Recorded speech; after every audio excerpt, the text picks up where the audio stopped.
ಹತ್ರ ಒಂದು ವಿಷಯ ಹೇಳಬೇಕು. ಅವಳ ವಿಷಯ ಅಲ್ಲ ತಾನೆ ಅದು.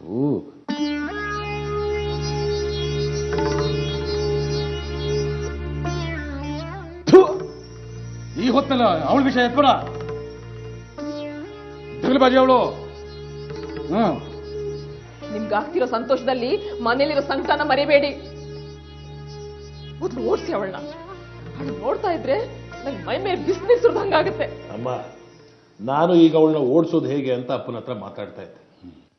ಹಾ, ಓಡಿಸ್ಲೇಬೇಕು. ಅವಳೇನ್ ಬಂಧುನ ಬಳಗನ? ಹಣ ಕೇಳಿದ್ದು ಯಾವತ್ತೋ ಬೀದಿಲ್ ಹೋಗೋ ದಾಸಯ್ಯ ಅಂದಲ್ವೇ? ಈ ಮಗು ಅಪ್ಪಂದು. ನಿನ್ನ ಮೊದಲನೇ ಸಲ ಈ ಮನೆ ಕರ್ಕೊಂಡ್ ಬಂದಾಗ ಹರಿ ಜೊತೆ ನಿನ್ನ ಮದುವೆ ಮಾಡೋದಕ್ಕೆ ಅಂತ ಹೋಮಕುಂಡ ಹಾಕಿದಾಗ ನಾನೊಂದು ಮಾತು ಹೇಳಿದ್ದೆ. ಈ ಮದುವೆಗೆ ಒಪ್ಲಿಲ್ಲ ಅಂದ್ರೆ ನಾನು ಅತ್ತೆಯಾಗಿ ಬರ್ಬೇಕಾಗತ್ತೆ ಅಂತ. ನೆನ್ಪಿದ್ಯಾ?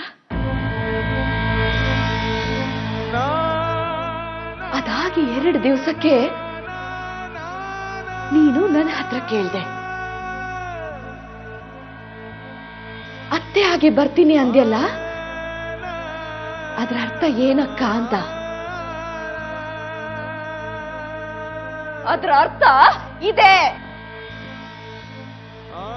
ನಿನ್ನ ಮಾವ ಧರ್ಮಯ್ಯ ನನ್ನ ಮಗುವಿನ ತಂದೆ.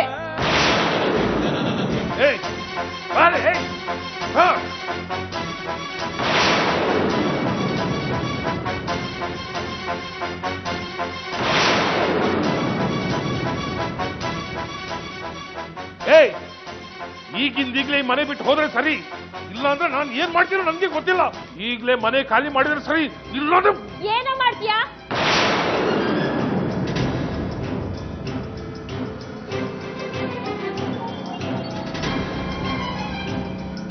ರೌಡಿ ತರ ಇನ್ನೊಬ್ರು ಮನೆಯೊಳಗೆ ನುಗ್ಗಿಯಲ್ಲ, ನಾಚಿಕೆ ಆಗಲ್ಲ?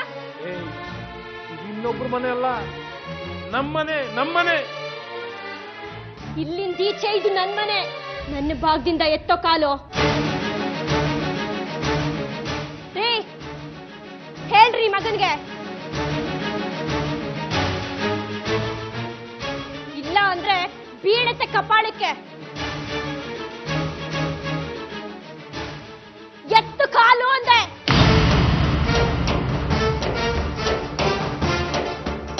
ಇದೀಗ ನನ್ ಮನೆ.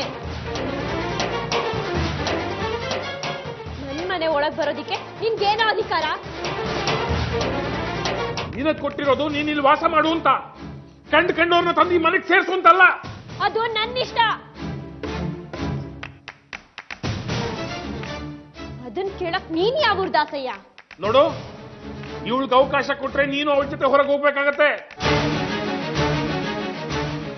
ಇದೇ ನಿನಗೆ ಕೊಟ್ಟಿರೋ ಕೊನೆ ಎಚ್ಚರಿಕೆ. ನಿನಗೂ ಕಡೆ ಎಚ್ಚರಿಕೆ ಕೊಡ್ತಿದ್ದೀನಿ.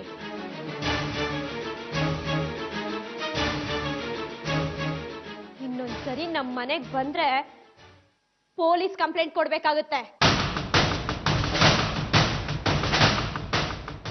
ಅಪ್ಪ ಮಗ ಇಬ್ರು ಜೈಲಲ್ಲಿ ಕಂಬಿ ಎಣಿಸ್ಬೇಕಾಗುತ್ತೆ.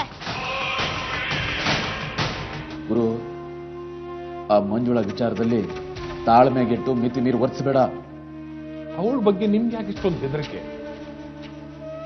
ಇದುವರೆಗೆ ಮಗು ನಿಮ್ದೇನು ಅನ್ನೋ ಭಯ ಇತ್ತು ನನಗೆ. ಅಲ್ಲ ಅಂತ ಪ್ರೂವ್ ಆಯ್ತಲ್ಲ.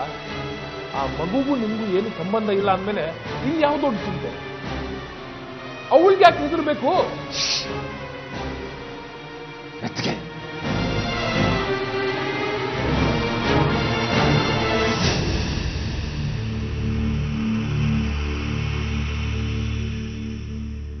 ಏನಿದು? DNA ರಿಪೋರ್ಟ್ ನಿಜವಾದ್ದು. ಮಗು ನಂದೇ ಅಂತ ಪ್ರೂವ್ ಆಗಿದೆ.